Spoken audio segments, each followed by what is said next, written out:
Welcome to new TV Telugu. AP deputy CM నటుడు పవన్ కళ్యాణ్ హైదరాబాద్ పోలీసులకు అభినందనలు తెలియజేశారు. పైరసీ ముఠాను అరెస్టు చేసిన సజ్జనార్ పోలీసులకు కృతజ్ఞతలు తెలియజేశారు. పైరసీ ముఠాల వల్ల సినీ పరిశ్రమ తీవ్రంగా నష్టపోతుందని అన్నారు.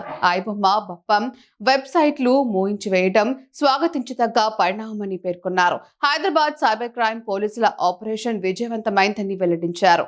సజ్జనార్ చర్యలు యావత్ భారతీయ చిత్ర పరిశ్రమకు మేలు చేస్తాయని తెలిపారు.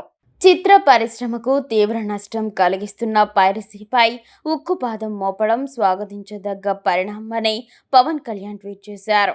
సినిమా పైరసీ ముఠాను అరెస్టు చేసిన హైదరాబాద్ పోలీసులకు సిటీ కమిషనర్ విసి సజ్జనార్కి అభినందనలు. డబ్బుల రూపంలోనే కాదు, సృజనాత్మకతను పెట్టుబడిగా పెట్టి నిర్మించే సినిమాలను విడుదలైన రోజునే ఇంటర్నెట్లో పోస్టు చేస్తున్న ముఠాల వల్ల చిత్ర పరిశ్రమ తీవ్రంగా నష్టపోతోంది.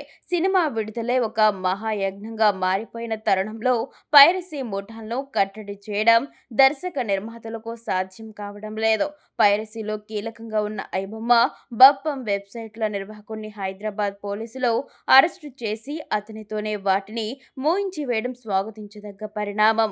పోలీసులకు సవాల్ విసిరే స్థాయికి పైరసీ ముఠాలు వచ్చిన తరుణంలో హైదరాబాద్ సైబర్ క్రైమ్ పోలీస్ బృందం చేసిన ఆపరేషన్ విజయవంతమైంది.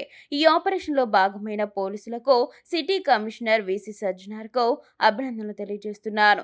ఆయన నేతృత్వంలో చేపట్టే చర్యలు ఖచ్చితంగా తెలుగు సినిమాకే కాదు, యావత్ భారతీయ చిత్ర పరిశ్రమకు మేలు చేస్తాయి అని పవన్ కళ్యాణ్ వివరించారు.